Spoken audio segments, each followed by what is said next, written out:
Rolling anxiety in 3, 2, 1. When I think about who James Icy is, it's not necessarily who I am, but it's who I'm striving to be. How sports culture talks about how LeBron is chasing Michael Jordan, I'm James chasing the best, greatest version of myself, which is James Icy. I don't live this life to strive to be like anybody else. I live this life trying to be me, the best and only version that I see myself becoming. There's things I often look back at where I could have moved different or did better, but I'm human and I'm learning how to better myself with the mistakes that I do make. When it's all said and over with my life, I want to say that I was able to live it on my own terms. And with respect to the universe, I was able to do whatever I wanted. And I chose to make my own decisions, not for anybody else, but for the betterment of me and ideally my family and my people. When I talk in third person about being James Icy, it's often a reminder of just who I want to become and what I'm striving for. And it's just like a goal and a benchmark that I set out for myself to keep me on this track of becoming the most independent, stable, free, and happiest version of myself. I just try to have all my decisions, my actions, and my thinking all line up to the older version of myself being proud of the present, younger version of myself that you see today. And that's how I get fulfillment out of my life, is just making myself proud and making myself happy by doing what it is that I feel I need and want to do in life. I don't want to waste my life, striving to be a different version of myself that feels disingenuous to me, just in attempts to try to make a community or somebody else happy. So by living my life, I've learned that I have to do what's best for me. And if I have to be the bad guy in somebody else's story because I won't be a version of myself that they want me to be, then that's just their perspective. I'll always do what I have to do in order to take care of my own business because this is my life.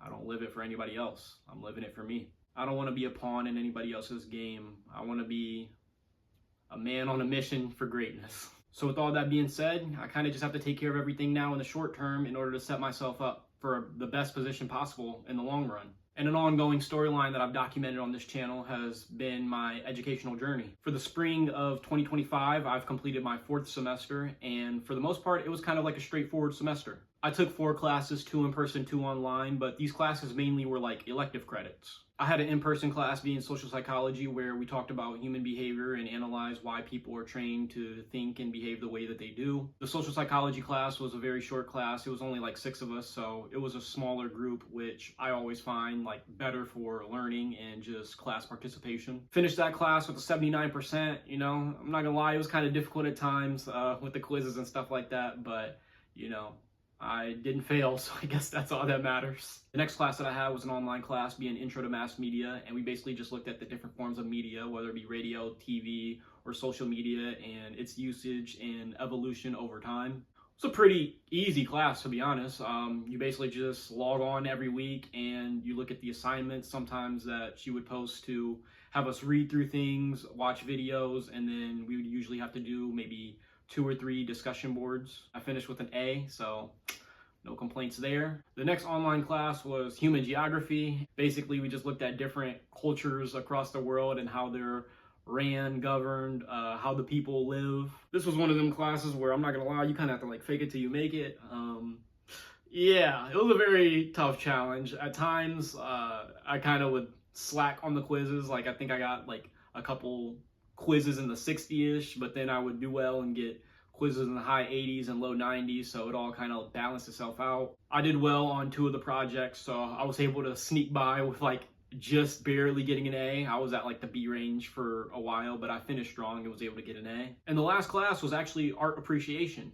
And this was probably my favorite class this semester. We basically just looked at and analyzed historical art pieces and its impact throughout time. I'm a social studies and history fan, so to look at some famous paintings and artwork and sculptures that you've maybe seen and been aware of in your life before, but to actually learn the historical impact and context behind them was like a really cool experience. The art appreciation class was a class that I really enjoyed every day that I got to go to school. It was the thing I looked forward to the most. I would have that and then social psychology, so art appreciation was a great learning experience. And one of the projects I had for art appreciation was we actually had to create our own artwork piece and I created what I present to you, a 6th grade artifact. Now, my historical context was back in the 6th grade, we basically had to do a project similar to this. My 6th grade teacher basically gave us an assignment to create our own artwork, and then we'd present to the class. I went home the very next day after it being assigned. I basically had, like, in this format, it was Play-Doh. It was like 9 like hieroglyphic symbols, and it basically told a story. To this day, like, I can't really remember what the story was. But I remember being so excited. I came back to school the next day, turned the assignment in, and the teacher basically looked at me like, this was it. I guess he was expecting more.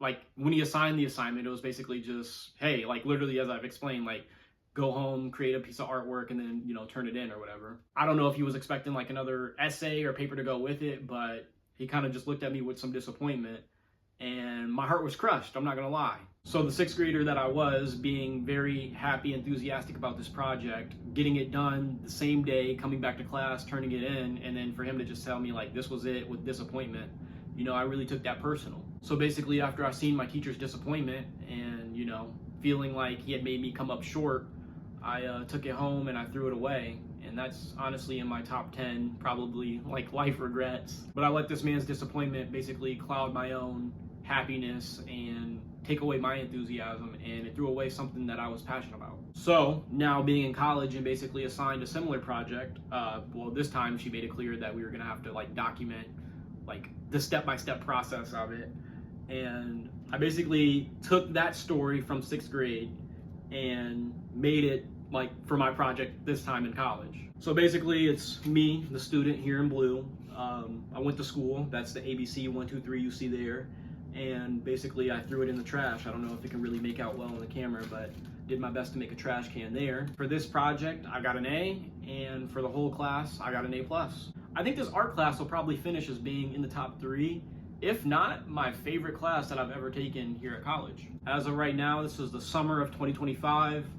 I've signed up for my final 3 classes in the fall for the fall semester, and I just need to complete them 3 classes plus an internship, and I'll graduate with my associate's degree. Now, I'll complete them 3 classes, but I haven't necessarily figured out my internship yet, and I'm not sure if I'll have to put that off into the spring because it's like so close to the fall semester starting, but I guess stay tuned to see how that goes. I'm really just taking this summer of 2025 to relax and enjoy my time off from school.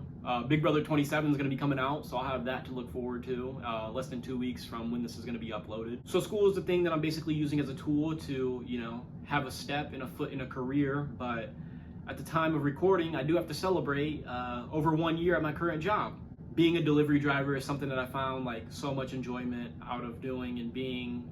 In a way, I kind of wish that this could be my career, but I know there is a ceiling to this. Right now, while I'm in school, like this job is something that I don't necessarily see as work. It's kind of like a hobby that I can do to make money. I just remember like over a year ago when I first started, being a rookie and kind of coming in, not knowing necessarily what I was going to get myself into. I kind of was just like looking for a secure, stable job that like I enjoy doing, and I applied, and you know, the rest has kind of been history. I have faced some adversity at this job, whether it be like struggling to figure out the flow and dynamic of it early on, or beefing with customers. I've really just been through it all, honestly. But I've currently been working there for about a year and 2 months now, so I'd say for the past, I don't know, 8, 9-ish months. It took me basically 3 months to kind of, you know, figure out my place at the workplace and how things work, but I've really enjoyed it.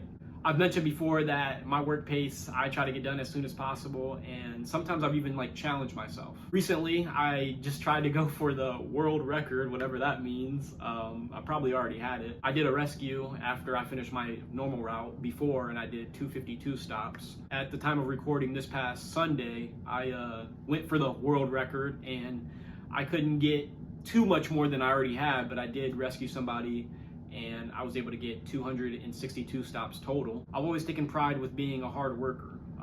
People even clown me for working so hard. I don't get paid any extra by working hard, but that's just who I am. That's just what I do. Like I said before, I really do just strive to be the best version of myself, whether it be at work or just something that's personal or near and dear to my heart. So for a while now, work has really been like kind of smooth. Like I started off like kind of rocky, but for a while it's kind of just been straightforward, steady, smooth, and nothing really to complain about. I really do love this job, and I know it's part of the plan that I'll probably have to phase into a bigger or greater career, but when the time comes to let this job go, it's going to be a sad time and a sad day, because this is something that really does bring me joy and happiness. And when I grow up and look back at this job and the times and the memories and even the bonds that I've created, I can 100% say that I'll be happy and satisfied with how everything went. Yo, I don't even know where to go for this next part. There's some things that I'm not really comfortable / able to share right now. That time will come one day, I'm pretty sure. I guess this part of the video will kind of be like a if you know, you know, and if you don't know, it might not make any sense. This video in general is kind of really just a different video, if you can't tell and see already. For full transparency, this is kind of hard to code switch without being openly intentional with my thoughts. I kind of have contemplated, at least for the last 2 months, and I'm very serious with everything I'm saying right now, how I was gonna address this situation. Part of me, was thinking about just word vomiting and spitting it out. But that's not the best and smartest thing to do right now. So this vagueness is gonna be like horrible for viewing. I know if I was watching this as like a viewer or somebody else, it'd be like, what are you even trying to say? And you're not making any sense. And that's totally valid. But things are different in my life now. They're extremely different. My lifestyle has completely changed. There's multiple ways to do this, and I'm not really somebody who likes to get in vulnerable positions. I don't know if that's a me thing, I don't know if that's like a man thing, but in order to tell this story, it's kind of being at the mercy of the viewers to understand. And unfortunately, I don't think society is capable of understanding the context of the situation that's weighing heavy on my heart. All concept of whatever family I had that I was striving to satisfy is gone. Growing up, I didn't necessarily have the best parental guidance and structure. I grew up probably with parents who shouldn't have had a baby, and throughout my life, my parents never were on the same page. My dad's a good dude. I didn't live with him, but he was very active in my life.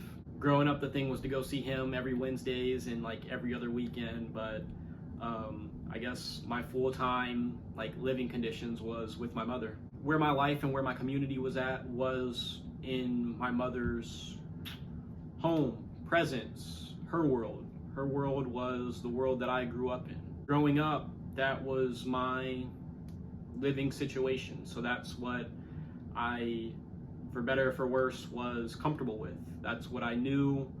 That's the world that I wanted to be a part of. At some point, when I was probably gonna tick double digits in my age up until the early teens, things just kind of weren't getting better or becoming the best case scenario for me. But I always wanted to hold on, and that was really where I wanted to be. And in that world and environment, I've kind of had to sacrifice some emotions, some ways of not necessarily thinking, but acting in order to survive situations. At times, and even in the current day, I try to explain my situation, and it's never really fully understood. That's probably why I don't really feel comfortable sharing it on this platform that'll probably last forever. It wasn't always bad, but there are some bad memories, times, and experiences there. But at times, it was very hard to navigate that environment in that world. But I've learned how to. And at a certain point, being in my mid-teens to late teens, I guess mastered that. I was able to survive and navigate in an efficient way that was able to get me to where I needed to be and where I wanted to go. This whole topic is very sensitive, controversial, just hard to deal with and talk about. And in a case, I'm not really sure if I'm allowed to. I mean, I could, but like, there's more to risk by doing that. And that's just how society works. I'm a pawn for a bigger problem. I've not done anything wrong. I would do what any person would do in my situation, I would like to think. I don't know. Right now, I'm kind of walking a line of what can be vocalized and what probably shouldn't. For multiple reasons, this is a different video. And even as I'm recording, I know my tone is different, my energy is different. I mean, location is different. Sometimes in life, you go through things and you have to face the adversity and switch up your strategy. You have to change your scenario, fix your situation. I guess my problem was I was always trying to fix things around me, and not having positive results from that really shifted my mindset into having tunnel vision on worrying about myself and what I want to do and where I need to go. And oftentimes when I try to fix situations that are terrible around me, it kind of backfires on me. And the situation I find myself in was the ultimate, backfire. But I'm okay, and I'm doing fine. And one thing about me, 24 years of my life, I've always learned how to bounce back from situations. And right now I kind of just find myself in a place where I have to stay down until I come up. And it's not my time to shine right now, but still behind the scenes, underground, in the shadows, whatever you want to call it,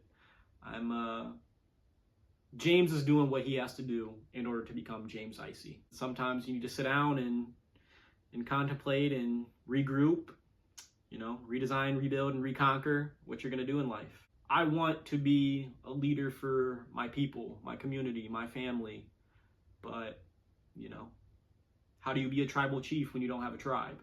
So an important concept and thing for me to do is, as I grow older, I continue to build myself into the man that I want to be. Hopefully when I'm the most fulfilled version of myself, that's when, my family can begin. I do want to have children one day. Part of the reason for making these YouTube videos is for their entertainment or, just consumption, to see how their dad was at these stages of his life and as he's like grown up and grown older. But yeah, I know there's going to be a time where I'm going to be called upon to lead a community of people, whether it's family or if I'm ever a boss at any workplace. I just want to make a promise now to all those people that I'm always going to do not only what's best for me, but best for us, for you, for my team, for the people who will at least allow it and, accept me for being me. I always try to make decisions with good intentions, but not everybody wants that, or not everybody may see your vision. I just hope one day that I can have the trust and confidence from those who truly want me to be in those positions. I just want to be great. So if I have a team, if I have a family, I, would want us to be great. I do these videos every so often, periodically, to just document my current time and place in life. I know back in the day I was doing the food videos, but the content has evolved, and so has my life. I still want to come back every so often, maybe one day on a regular basis, to document my journey. So if you made it this far, I appreciate you for joining me. I've been James, and I'll see you next time. Peace.